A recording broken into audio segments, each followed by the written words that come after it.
Hello, everyone. Welcome to another episode of Mentality Unchained. I'm your host, Kevin Thomas. I have a special guest with me today, Antonia Royal-Whitmore. She had to correct me as she came in because I was just pronouncing it wrong, so I appreciate that. Welcome. Thank you so much for having me. This is awesome because I often get to interview different people, and when I started following you on Facebook, I realized that I knew your mother, and then that was a connection there. Also, that you were actually from the city, so it was awesome to see that you're doing something and doing things away from Rockford. And I just wanted to bring you in today and let's just talk, right? Let's just have a casual conversation, more on the psychology standpoint, and also what you're doing in your new community of Nashville. So thank you for coming. Thank you for having me. So if you don't mind, tell the people out there that are listening, tell them a little bit about yourself, because I do have a list to write up, but I think it's just easier coming from you. So I was born and raised in Rockford, graduated Auburn High School, class of 2013. I went to Highland Community College for 2 years, and then I went to Midland University in Nebraska for 2 years, and I graduated with a psychology degree and a business degree. Okay. I currently have a business which is called Mind of Gold, and our mission is to educate, empower, and entertain through literature and media, aka I'm an author. So I have several books. I have 3 children's books. 2 are in English and in Spanish. And then I have a workbook called I'm Calling You Out that talks about boundaries, triggers, relationships, things like that. Mm-hmm. I have Dear Black Parents, a workbook that talks about how slavery impacts our parenting. And then I also have 2 urban fiction books, like 50 Shades of Grey type of books for adults. Really? So I'm genreless. So, yeah. Like I be everywhere doing everything, honestly, whatever flows. Wow. Yeah. And then that's awesome, man. Yeah. And then I have an e-course as well. So okay. So we just this educator / advocator / literature writer. I mean, just everybody in one, right? Yeah. Wow. So were you always like that as a kid? Surprising. Okay, so looking back, yeah. I always did good on my writing assignments. Always. And I was always a creative because I went to Ellis Arts Academy as well. Yeah. So arts was a part of me since the beginning. So yeah. Really. So where did you come up with the concept of Mind of Gold? Most of my concepts just come to me. They hit me and I run with it. Mm-hmm. So I literally remember being at my uncle's house, like standing at my drawer, and it said Mind of Gold. I'm like, okay, Mind of Gold is a business name. That's what we're going to rock with. And that's how it started. Okay. So is Mind of Gold, is that a metaphor? Is that is that describing you, or is that describing how you think? Because you did, and I have your book, the Dear Black People, Dear Black Parents, mm-hmm. And you talked about how you have an untraditional or radical way of thinking. Absolutely, yeah. So talk to me a little bit about that. About the Mind of Gold? Yeah. So I believe that almost everything starts with a thought. Mm-hmm. And the gold being bright, it was just like, okay, Mind of Gold, let's get our minds situated. Okay. Yeah. Well, let's talk about that too, because you and I started to talk a little bit off air about psychology, and I'm a therapist, and I know you said, I asked you why you're not a therapist. So can you kind of enlighten us a little bit about your perspective on therapy and why you're not a therapist? Absolutely. So since the 7th grade, I always knew I wanted to do something with psychology. Mm-hmm. It was always psychology. That's why I never had to change my major in college, because psychology was it. Yeah. Initially, I wanted to be a psychiatrist. Okay. But then I'm like, okay, that's too many years of college. Let's just do psychology and be a therapist or whatever. But as I grew and as I opened up my eyes to what really was going on in life around me, it was just like, I see a lot of flaws in this. Right. And I mean, there's flaws in anything and everything, but it's like, there's some ingrained stuff in here that's not right. Mm-hmm. So, I finished my degree at Midland University, but then I started learning so much stuff that Midland University and Highland was not teaching me when it came Right. to mental health, and specifically Black mental health. Between like the books that we read for college, there were no Black people in our books. There were no Black authors. There was no Black perspective or standpoint at all. Yeah. Like y'all just skipped out on a whole demographic of people. Yeah. And what? Like, yeah. So Yeah. that. Okay. I like that because you did take a different perspective on it. And one of the reasons why I chose to be a therapist is because it allowed me to help more people. But then as I'm in it now, I'm finding myself not drifting away, but more or less focusing on Black people. And so I'm still using that as a platform to allow me to, get into certain places to speak about Black people and to Black people. And so I like that, the fact that you have a different way of looking at it than I do, but we can still help people in the same Absolutely. token. So why is it so important for us? And I'm going to speak for myself, but I want to hear from you. Why is it so important that we advocate for Black people? Because again, like we're completely ignored in a way when it comes to almost any and everything. Like many diagnosis is based off a white person. Absolutely. So, I could show up with symptoms and you misdiagnose me because you're basing it off a white person. Yeah. And now I have this medication that I have to take, Yeah. and I don't even have to take it for real because I have a misdiagnosis. Yeah. That's one of the things that I've been pushing to, is that I think that we need to understand the culture piece of it. And I don't think it's in the DSM, it's not highlighted as much as the actual diagnosis is. And I think that's a huge part of diagnosing Black people, is knowing the culture, and even more so Asians now. I mean, we don't know what they deal with, and it's based on, a lot of times the DSM is written mostly by older white males, and which is an issue with me. Absolutely. So I am trying to do my part. I just wish that it was more of us that were taking the stance of how do we be more inclusive into the DSM so we can get this thing right. Yes, and my thing is though, like we gotta go like past the DSM. Before the DSM, psychology itself was founded by white heterosexual men, so there is little to no inclusivity at all. Gotcha. So how do we, in your opinion, how do we start that process now? Because even though we do go back, we're living now. So how do we start that process now? The thing is, I believe like it's like a trickle down system. Like the way we act is based on our environment. So if our environment is racist, I mean, the medical environment, the medical field, psychology field, and any other field is probably going to follow that pattern. So it starts kind of with the environment. Like, man. Yeah. So do you feel that as a Black female, and do you feel that you're always fighting against a system?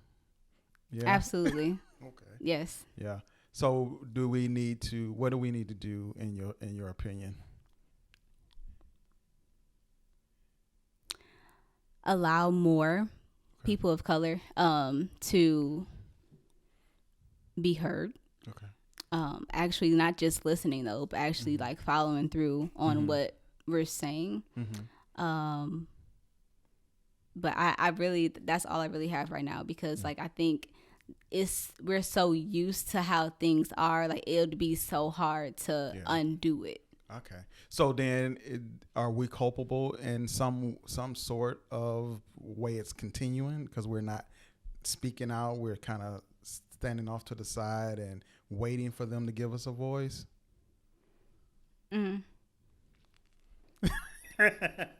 I want your honest opinion. So, because at the end of the day, I think that not to say that we own a large part of what's happening, but I think there's a small part that we can play in that.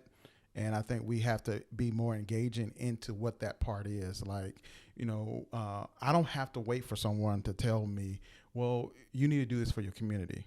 I need to think, or I need to feel it in my heart. It's like, okay, I need to do this for my community because X, Y, and Z. So I try to give them a lot of resources. My thing is education, just similar to what you're into a lot of other things. My thing is we need to educate our people in order for them to even go out and do anything different, because all we know is what we know, right? Absolutely. And we're not taught any different. You even speak about it in your book here. It's like, as a kid, you know, we learn these things and we just become adults. Older adults that still believe in those same things. So we don't have a voice of our own. So good question. I'm glad I said that, because I want to ask you, where did you start to feel like you were different, or that you thought different than most? For like a very, very long time. Because I consider myself to be a leader, and I would say the things that most people were thinking and didn't want to say. Always was like that. However, I think when I went to Midland University, because majority of the people there did not look like me, like that shattered me. That shattered me. So I was very, very reserved. I developed anxiety. I hated doing presentations. Really? Oh my gosh, yes. But then like once I left Midland University, I started to get my groove back again. Just like, okay. And then I feel like I had a quote unquote spiritual awakening, and it was just like, all right, yeah, like you need to go full throttle with this. Okay. Because it's always been in you. So just go. So you never thought about going to a HBCU or anything? You went all the way up to Nebraska? No, I wanted to go to a HBCU so bad. Really? Oh, so bad I wanted to go to HBCU. Because in 8th grade and in 9th grade, we did college tours with Sylvester Armstrong. Yep. And we went to so many HBCUs. I just knew I was going to HBCU. Psych. Once Midland cut that check for that scholarship, I said, oh yeah, that's where I'm going. So that's a good thing. So we have to battle against what we want versus our opportunities, right? And that is different, because you just said you had a scholarship to go to Midland, but you didn't have one to go to HBCU, which you wanted to really go to. So we're always stuck with choices like that. It's like, okay, do I take this or do I do what I really love? Yeah. So now, though, that you're out of Midland and you're starting to find your voice, now you're doing what you want to do. Yeah. Why started writing, and then what are your writings what do they flow from? So one night I had a dream that I was an author. So literally that's how most of the things come to me. They come to me either I hear it or like a dream, and that came to me in a dream. So the very next day I started writing, and that's what came about my writing projects. So as for my formal writing, like my books and stuff like that, again, I'm kind of genreless with the children's books, workbooks, urban fiction, things like that. But I also do blog posts, which are very controversial for the most part. And I just talk about the things that I see, the things like the elephants in a room that people are literally ignoring. Like, do you not see this? Yeah. Give me one blog conversation that you've written about lately. So one of them I wrote about is the latest one I wrote about is called The White Supremacist in Me, which talks about how, again, we're a product of our environment. And if we're seeing white supremacy, we kind of adopt some of those behaviors as well. Wow. So checking myself was what I was. How did you feel? Where did that come from? Did you make an action? Did you do a certain behavior? Yeah, and again, it stems from me. Like that's like a lot of my writings are from my experience. So I was getting my fingerprints done or whatever at a wherever you get your fingerprints done at for a job. Right. And it was two black ladies that were working there, and they were like so loud, and there were like white people in the building, and I'm just like, oh my gosh, like she's embarrassing me, and I'm just like, girl, like why do I feel embarrassed for them? Like, oh, let me check myself. Like, where does that come from? Because I'm stereotyping my own sisters because of what social media and everybody else is telling me, and I'm just like, what? And I had to reevaluate my life and how else I do that. It does take a unconventional way of thinking to think like that, because most don't think like that. Right. I'm a deep thinker, and I'm a serious analytical type of person, and so when I see and hear people that do that, I just know that you just a thinker, and what you may say could be unorthodox, could maybe unconventional. People like, what did she just? But I get it. I get it. I wish a lot more people were more freer to do that and feel that. And I feel that. So I appreciate that too. Thank you. So then why do we feel the need? Maybe I don't want to say we feel the need, but why do we stereotype our people? I mean, we do it now. I know other cultures do it as well, but we do it. Yeah. What's your opinion on that? What's your thought on that? Why do we do that? I feel like I'm a therapist too, so I have theories. So one of my theories is that we want to get as close to whiteness as possible. So we try to, not them. I'm not that type of black person. I'm more over here. That or it's a projection or a reflection, like why are you acting like that, or and I can't act like that, or you're making me look bad or something like that. But yeah, and you talk about that in your book about the Lynch, Willie Lynch, and you talk about how they use the light skin against the dark skin and so on and so on. So it's all, like you said, it's ingrained in us from years of slavery and through the years, and we've never gotten rid of that. So I'm writing my dissertation on the effects of epigenetic trauma in education. Okay. Right. And so what I'm finding is that a lot of us are dealing with generational trauma. I mean, it's passed along, and a lot of people call it generational curse or whatever we want to call it. But a lot of the stuff that has been done in the past is just kind of continuing to perpetuate itself through the younger generations and so on and so on. We got to stop that. Where do we stop that? And I'm wondering who's going to break that mold, who's going to say, okay, look, this is not, my grandparents did this, your great-grandparents did this. What are you going to do different? And I really pride myself on doing something different. Yes. Not to say that my grandparents are bad people, right? But some of the things that they learned were probably out of necessity of the time and survival. Yeah. So and survival. So is that more the reason why you actually wrote the book, Dear Black Parents, is because they're still operating as parents out of traditional ways?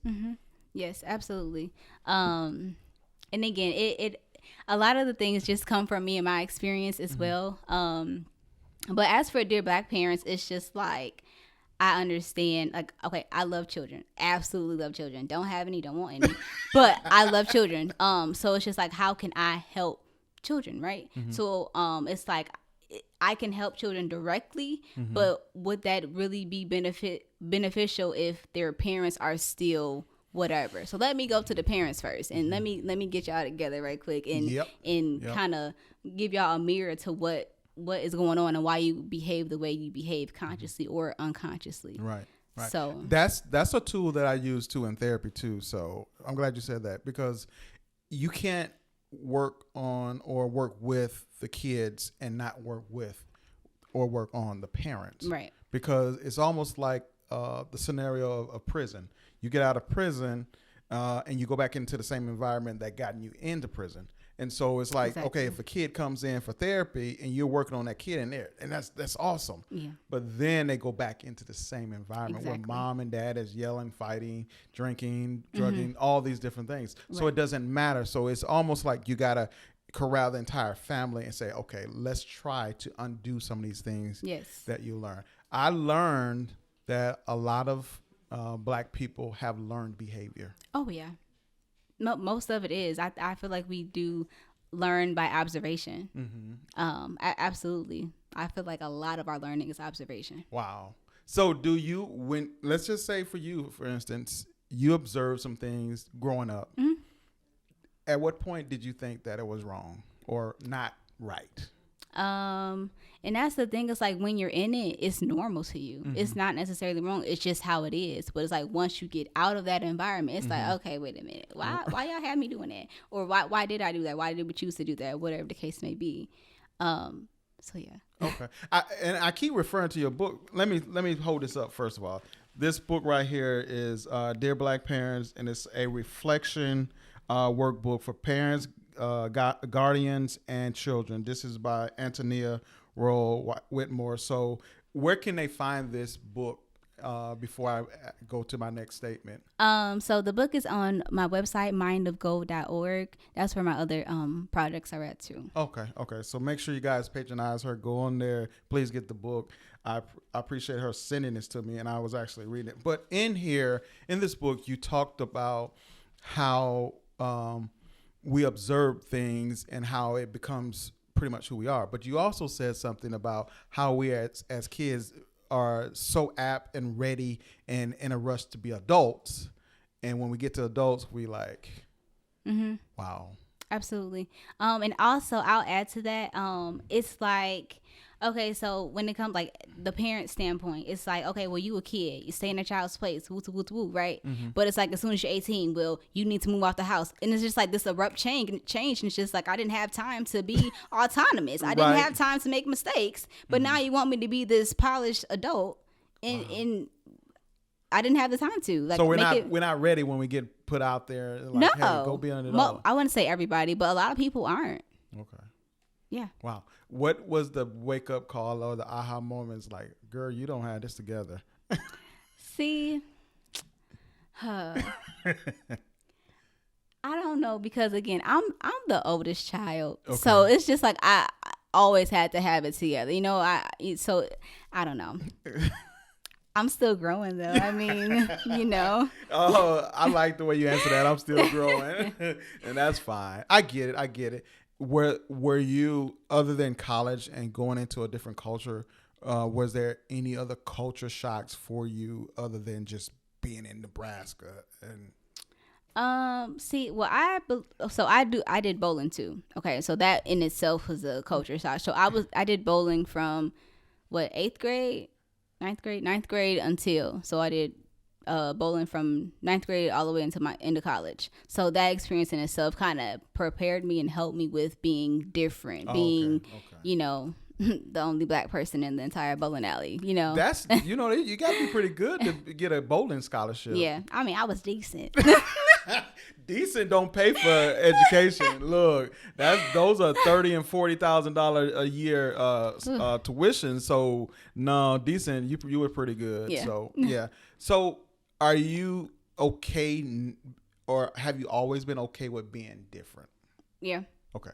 I kind of had no choice, but also I didn't care. Like, I did not care at all. Really? And I was very feisty back then, of course, as well. Yeah, it was just me. It was just me. And I allowed myself to be myself. Did your mom allow you to be yourself? That's another story. No, I wouldn't say that. She definitely tried, but I mean, having a rebel as a daughter, you know, call yourself a rebel? Like a little bit, like yeah, because I always was, you know, not fighting, but like kind of, you know, did you fight authority. because you didn't agree, or because I didn't agree, and also I felt like I wasn't heard as well. So it's just like, yeah. So I'm looking at your shirt. You have protagonist on your shirt. When people see you out, and I'm pretty sure you kind of put yourself out. This is who I am, right? When people engage with you, do they get the Antonia that you want them to get, or do they get the educated author? What Antonia do they get? So I consider myself stimulus sensitive. Okay. Again, please describe it for the audience. Okay, I will. So stimulus sensitive. Again, I feel like I made this word up. Okay. But it's basically when your environment determines who you are. So the stimulus around you determines how you're going to present yourself in that environment. So sometimes I really am closed off and reserved just because I'm observing what's going on and if I can trust this environment or not. Other times I'm just really just, you know, how I am now. Yeah. It just really depends. Yeah, it just depends. Wow. Okay. So you kind of survey the land before you kind of walk on it. That's good. Yeah. That's good. I do that too, but I'm just saying. Yeah. So, okay. So what's your next project? What are you working on right now? Okay. So right now with my business Mind of Gold, we're in the process of going from a B2C company to a B2B company where we're wholesaling our books and projects to organizations like schools, community centers, and things like that. But my ultimate goal is to have my own community resource center. And what that looks like is like having classes that teach Spanish, sign language, cooking, financial literacy, things like that. Like that's my ultimate goal. Those are independent skills, life skills that my community really don't have. That's exactly where I was going. Yeah. So you actually had to see and feel that for you to have a pull to that. I mean, so growing up in Rockford, and we that's where we are now. You feel that we don't have those tools, and are we not being taught those tools, or we're neglecting to teach those tools? What do you think? I think it's a combination that like the tools aren't being presented to us, and that a part of us not necessarily don't care, but it's not a priority. Okay, like I don't care about learning Spanish or whatever the case may be when I need food today. So if our basic needs aren't met, nothing else matters. Yeah, and a lot of our basic needs are not met. Yeah, Maslow's hierarchy of needs, it just pretty much sums it up. Yeah. You don't have your basic needs, you really don't need to look for me to do anything else.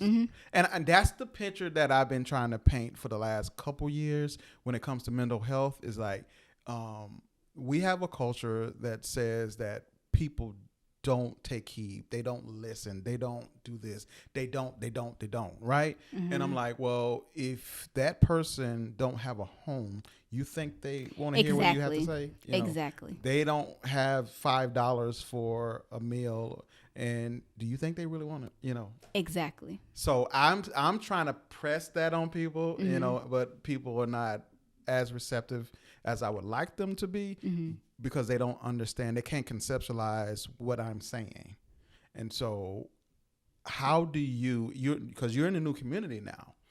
How are they receiving your push and your plight to do what you're doing? I get a lot of support. Really? I get so much support. I love Nashville. That's been like the best decision I ever made. Like when I say between the support, the resources, like I just got a text message from somebody from Nashville, like, oh, I think you'll be interested in this event. Here's a link to it. Like very, very supportive. Yeah. So you and I talk, but I want people to hear you say it. Why Nashville? So I'm also very random. So I just up and moved to Nashville. Just up and moved? No, literally just up and moved to Nashville. I've been there for 2 years. What did your mom say when you was like, I'm going to Nashville? I think at this point she just be like, okay, girl, like okay. But yeah. So you just woke up one morning and said like, I'm moving to Nashville. No, seriously. Like that's what happened. Like my little sister, she was like, you didn't tell me you were leaving until 2 days before you left. I said, I'm sorry. Like literally. And you don't even know anybody in Nashville? Nope. Yeah, I'm very just like a risk taker. And I think that scares my mom off. Yeah. Yeah. But hey. So most people say you gotta look for apartments, you gotta do this, you gotta do that, you gotta that, and you just woke up and like, I'm gone. Yeah. And that was the best move you ever made. Wow. So in the last 2 years and being in Nashville, how much have you really accomplished? If you can put it in number terms. Man, number terms. What you mean by number terms? Like 0 to 10. 50. Okay. Like no, seriously, like. So I attended my first pop-up shop in Nashville, where I was selling my books and things like that. I've attended like several pop-up shops. I've met so many people. Like, man, it's been an amazing experience for me, like very much so. You did speak about you loving kids, and I recently seen you were reading to the kids. Tell me about that experience, having to, being an author and going to read to kids. Yeah, I actually did it here too. I went to Lewis Lemon and I read to some of the classrooms here before COVID. But that event in Nashville, it was at MTSU. They had an authors festival or whatever. And I was just talking to the kids about the author process and what to do. And I read them one of my children's books. Wow. Yeah. So was it easy or hard getting published? I self-published. Okay. Yeah, because I don't have time for all that. But I one of my books did get contracted by a traditional publisher. However, it didn't work out. But I know how to get attention from traditional publishers for my next and upcoming books. Okay, so that's your plan for the next one? Yeah. You trying to get a bigger platform? Yes. Yeah. Put yourself out there a little bit more. What? Okay, so the next young Antonia, and they're struggling with like, okay, I want to do this. My heart's saying do this, but I got people saying don't, do this, and it's more of a traditional way.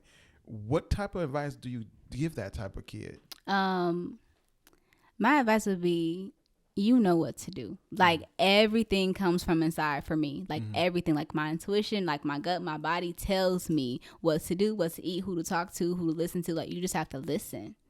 It's all inside of you. You know what to do. You sound like, when I say 99.9% of my daughter, I swear you sound like I mean like so close, because that's how she is, just to be honest. And I don't think it's a bad thing that you guys are that way. I think that's you guys have a wealth of what word I'm looking for.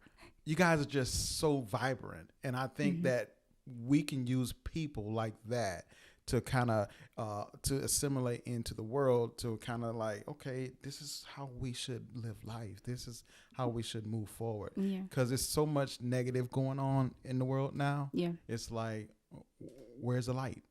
Where's the light? So, and with that, what is your thoughts on all the stuff that is transpiring in our world? It honestly sounds kind of cold-hearted, not even gonna lie, but it's like I have no control over that. Okay. It is unfortunate, but I have no control over that. If I start to go towards that, my thoughts will change. My aura and things would change, and I don't want that. So again, like my prayers and thoughts goes out to these things, but also this stuff is preventable. Okay, like right. Most of these things are preventable. So if our government don't want to prevent these things, there is nothing I can do. I can only control myself and what I got going on. Oh, okay, that's a good. I mean, I don't think that's cold-hearted. I think that's reality. Yeah. A lot of us are not realists like that, and I think that we can take a page out of your book on that. So no, I actually think that's pretty good. So as we kind of start to wrap up, I got a few more things I wanted to talk to you about, but as we start to kind of wrap this thing up here, is like, if you wanted to do something different, I would say, and you don't have the support from the community that you serve, do you give it up? Do you do it somewhere else? What do you do with that? So what I've realized is, again, like the things that I do is for me. I'm just sharing it with the world. So if you take heed to it, that's cool. If not, that's cool, because it was for me anyway, and it's gonna find whoever it's for. So okay. So if they are attracted to your niche, then that's cool. Okay. If not, so you have grown up in the social media era. How do you view social media? So I like social media because, again, like, you get to choose what's on your social media. Right. So what's on my social media is things that make me laugh, things that educate me, and that's really what's on my social media. Okay. So and it's what you make. So it's a choice. Absolutely. Feel. Okay. Absolutely. Okay. And I'm good with the block button too. So if it's something or somebody that's not what I'm messing with, you just gonna get blocked, and that's that. Okay, I like that. Yeah. I have to learn that block button, because for some reason I'm getting a lot of older, different culturally people, and they're doing the flag and they're doing all this different stuff. Like I'm just trying to give great content, right? I'm trying to educate people, and so I get that a lot from them, and I was called a racist one time. I was like, well, okay, I'm just trying to enlighten people. And so, but with all that being said, as we get ready to wind down, what kind of advice do you give people, women, and children? Just in general? Yep, in general. People.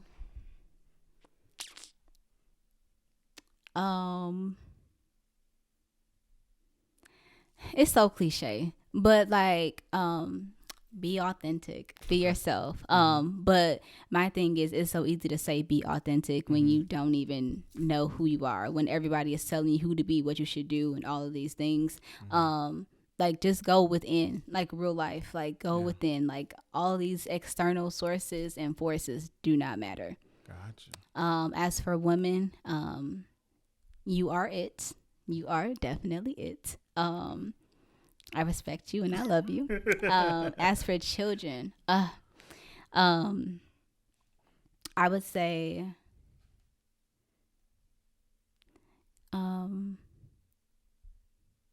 continue to be creative. Continue to be creative. Wow. Yeah. I like that. I'm gonna let you say the last word. Anything else to say before we get out of here? Anything? Did we forget to talk about anything? Is there anything that you have on your chest that you wanted to talk about? Not really. But when we were discussing the cultural competence when it comes to mental health and things like that, it was this one video that I saw on TikTok. I love TikTok, by the way. And it was this psychiatrist, this Black psychiatrist. She was explaining the different things that she saw in the psychiatry field or whatever. And one was like, she reenacted. It was a client who was pacing the room or whatever. And he was talking to himself. And the professional had wrote her notes, client is showing signs of psychotic break or whatever the case may be. And the whole time he was just rapping lyrics. And it's just like that cultural competence is huge because like I would have, like, that's normal behavior, you know. And it's like you as someone who's not a part of the community doing that. But I like that. I talked about that in one of my other episodes, is cultural competency. Is that you cannot be an effective therapist person if you're gauging every single person that you meet by the same measurement. You cannot do that because everybody's not the same. So we have to be careful with that. And I think there needs to be more training on cultural competency.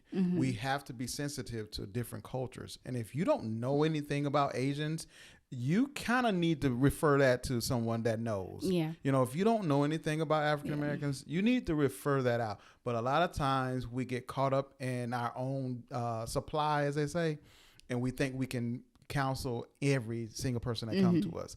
I will refer if I need to. But I tell you one thing that I do know, and that is Black people. So I make sure that that when they come to me, look, this is what it is. This is how we're going to go. So I think that, I speak to a lot of counselors and therapists, and I'm like, look, I don't want you to mess up anyone else because you think you know and you don't know. And I think it takes more people to stand up and say, you know what, as a therapist, and you are a therapist, psychiatrist, however, you need to know your demographics. You need to know who you're dealing with. And don't just assume that you know because you see, or you've went to a couple cookouts. Okay. You know, not a cookout. you know, or you've kind of intermingled with them at some point. You really must know. So I will say, guys, let's thank Antonia Royal-Whitmore for coming on the show. She's awesome. Please start following her on Facebook because she put some great content out there. And then she also sends me these blogs, and I read those. And so you guys, hit her up on Facebook. You're on TikTok? Yes, I'm on TikTok and on Instagram. My Instagram is _mindofgold. TikTok is your future boss. Great. So make sure y'all follow her on those platforms, and don't forget to subscribe to Mentality Unchained YouTube page, Spotify. I am on TikTok too. It's still kind of going slow. I'm learning it. And I'm on Instagram as well. So, and you can go to my website, mentalityunchained.com. You can see all the videos. Please support, subscribe. I'm not asking you for any money. I'm just asking you to subscribe and listen. It's a great content. And like I always say, we all have the opportunity to change our own situation only if we focus on what we can focus on. Thank you for joining me. Thank you.